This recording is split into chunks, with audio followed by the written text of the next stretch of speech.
Hello बच्चों, आप सभी का स्वागत है ऑफिशियल यूट्यूब चैनल मेरे पढ़बो में। आज मैं आप लोग को बताऊंगा कि जो बच्चे अभी 10वीं और 12वीं पास किए हैं, यदि उनको ऐसा लगता है कि उनके जो मार्क्स मिले हैं वो ठीक नहीं हैं, तो वो रीटोटलिंग या रिवॉल्यूशन या तो फिर ऑब्जर्वेशन ऑफ आंसर शीट के लिए अप्लाई कर सकते हैं। तो इसमें आपको अप्लाई करने के लिए क्या करना होगा, ये साफ साफ लिख दिया है कि जब कभी भी अप्लाई कर रहे हैं तो 15 दिन के अंदर, परीक्षा फल घोषित होने से 15 दिन के अंदर, यानी कि 15 दिन कब हो रहा है आपका, 7 जुलाई को, यानी कि 7 जुलाई से पहले आप लोगों को अप्लाई कर ही देना है। चाहे तो आप सिर्फ एक चीज़ के लिए, यानी कि रीटोटलिंग के लिए, या तो रिवॉल्यूशन के लिए, या तो फिर आपकी कॉपी के लिए, तीनों में से किसी एक के लिए। यहाँ पर लिखा हुआ है इनमें से तीनों प्रक्रिया के लिए, किन्हीं दो प्रक्रिया के लिए, या तो फिर किसी एक प्रक्रिया के लिए, यानी कि आप तीनों के तीनों के लिए भी अप्लाई कर सकते हैं और किसी दो या किसी एक के लिए भी। यदि आप जिस भी तरीके से अप्लाई करेंगे सबका फीस भी अलग अलग है। तो मैं आपको ये बताता हूँ कि फीस क्या क्या होगी। हाँ, लेकिन मैं आपको यही बता दूं कि साफ साफ लिखा हुआ है कि जैसे कि सपोज आपने कॉपी की फोटोकॉपी के लिए आपने अप्लाई किया, वो आपको मिला, लेकिन आप ये चाहते हैं कि आप फोटोकॉपी के बाद आप अलग से रिवॉल्यूशन कराना चाहते हैं, तो वो भी आपको 15 दिन के अंदर ही कराना होगा। समझ में आ रही है कि 15 दिन के अंदर ही कराना है। ऐसा नहीं कि आप कॉपी ऑब्जर्वेशन के लिए लेके आ गए, उसके बाद फिर जब आपको लग रहा है कि उसके बाद अप्लाई करना है, तो यदि आपको लगता है कि कॉपी चाहिए तो फिर कॉपी जल्दी जल्दी निकलवा लीजिए, उसके बाद आप रिवॉल्यूशन के लिए उसको अप्लाई कर देना। ओके, चलिए देखिए, यहाँ पर साफ साफ लिखा हुआ है कि पुनः जांच करें, उत्तर पुस्तिका की पुनः जांच करते गोपनीयता रखी जाएगी, सारी चीज़ें दिया हुआ है इसमें डिटेल्स। मैं आपको और बता देता हूँ आगे कि क्या क्या चीज़ें इसमें दी हुई हैं। तो कितना कितना चार्ज लगेगा इसका। यदि आप सिर्फ पुनर्गणना के लिए अप्लाई करते हैं तो कितना लगेगा आपको, 100 रुपये। यदि आप छाया प्रति यानी कि फोटो कॉपी लेके उसका अवलोकन करवाना चाहते हैं तो लगेगा कितना, 500 रुपये। और पुनर्मूल्यांकन करवाना चाहते हैं तो इसका कितना लगेगा, 500 रुपये। ये पर सब्जेक्ट है, यानी कि प्रत्येक विषय का। यदि आप 2 विषय में करेंगे तो पुनर्गणना के लिए 100 100 200, छः के छः सब्जेक्ट ले कर रहे हैं, कितना हो जाएगा आपका, 600। तो इस तरीके से आपको अप्लाई करना है। तो जिस सब्जेक्ट में आपको लगता है कि बहुत कम मार्क्स आए हैं, आप उसी के लिए अप्लाई करिए, सभी में अप्लाई करने से कोई मतलब नहीं है।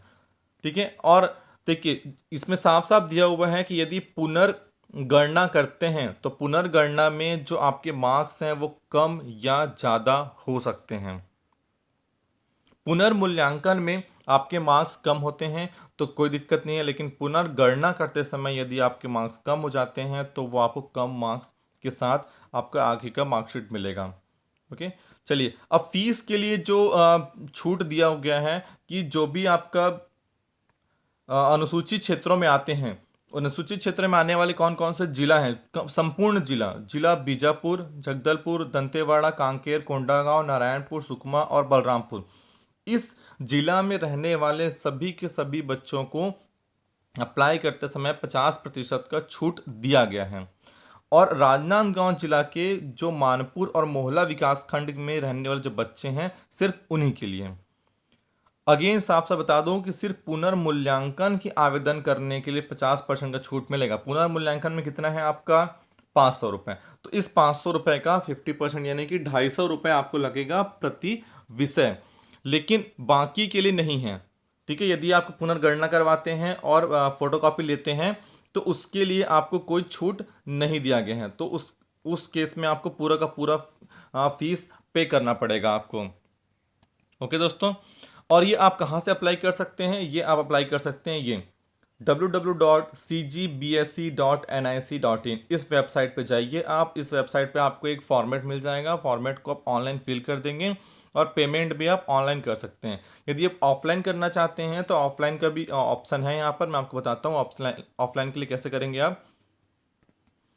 सारे डिटेल्स आपको देना है, 15 दिन के अंदर ही करना है, हर जगह वही लिखा हुआ है। और ये देखिए यहाँ पर पुनर्मूल्यांकन प्रक्रिया के अंतर्गत उत्तर पुस्तिका का मूल्यांकन 2 मूल्यांकन करता है, 2 लोग करेंगे उसको।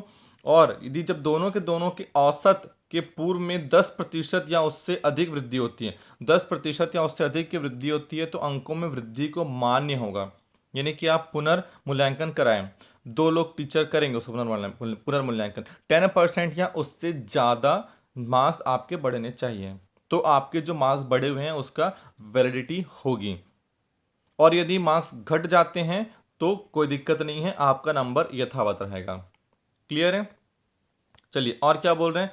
पुनर्गणना के संबंध में यह स्पष्ट किया जाता है कि अभ्यर्थी अंकों में कमी एवं वृद्धि दोनों मान्य होगी। यदि आप पुनर्गणना करवाते हैं, पुनर्गणना मतलब रीटोटलिंग, सिर्फ जोड़ेंगे कि कितना कितना नंबर मिला था किसके सब्जेक्ट में आपको, तो इतना नंबर टोटल हो रहा है आपका करके। यदि जोड़ते समय किसी टीचर ने गलत जोड़ दिया है और आप क्या कराएं, रीटोटलिंग कराएं, पुनर्गणना कराएं, और पुनर्गणना के बाद कम हो गया नंबर, तो आपको कम वाला नंबर मिलेगा। ये ध्यान रहे, पुनर्गणना करवाते समय आपके नंबर कम और ज़्यादा दोनों हो सकते हैं। क्लियर है दोस्तों? चलिए और देखते हैं। और बाकी देखिए और लिखा हुआ है, यदि आप पूरक परीक्षा या अनुत्तीर्ण वाले विद्यार्थी पुनर्मूल्यांकन के उपरांत किसी विषय में 10% या उससे अधिक की वृद्धि होती है, लेकिन परीक्षा फल में मतलब सपोज आप 10% तो आपके बढ़ गए लेकिन फिर भी आप फेल ही हो गए, तो आपको कोई नया अंक सूची नहीं मिलेगा। लेकिन आपका नंबर बढ़ा और आप पास हो गए तो आपका नया अंक सूची आपको मिलेगा। ठीक है बच्चों? और एक चीज क्लियर है कि जो भी आपका पुनर्गणना, उत्तर पुस्तिका, छायाप्रति और पुनर्मूल्यांकन के लिए जो भी आप पैसा देंगे वो वापस नहीं होगा। जो पैसा आप देंगे वो वापस बिल्कुल भी नहीं होगा। मैं आपको दिखा देता हूँ इसका फॉर्मेट कि क्या क्या चीज़ें आपको लगेंगी इसमें। इसमें आपको लगेगा आपका रोल नंबर, इसमें आप टिक कर देंगे कि हाई स्कूल, हायर सेकेंडरी या डीएलएड परीक्षा के लिए सभी का सेम फॉर्मेट इसलिए दिया हुआ है। छात्र का नाम, मुख्य परीक्षा की पूरक परीक्षा है तो आप स्वाभाविक सी बात है मेन परीक्षा के लिए देना, केंद्र का नाम, केंद्र क्रमांक, संस्था का नाम।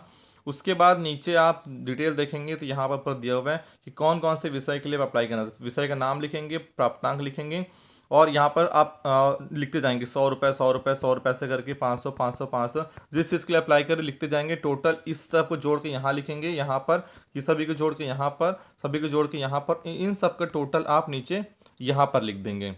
ओके, ये सारे डिटेल्स आप लिखने के बाद इसको आप पोस्ट करना है आपको कि आवेदक का हस्ताक्षर, ये सारी चीज़ें डिटेल डालने के बाद आप इसको पोस्ट करेंगे या तो फिर जाके जमा करेंगे। लेकिन मैं तो बोलूँ कि आप ऑनलाइन करिए, ऑनलाइन करना ज़्यादा सही है। ऑनलाइन अप्लाई करते हैं तो बहुत अच्छा है। मैं आपको बताया वेबसाइट, अभी की वेबसाइट क्या था इसका, www.cgbsc.nic.in, इस वेबसाइट पे जाके आप अप्लाई करिए, वो ज़्यादा अच्छा रहेगा।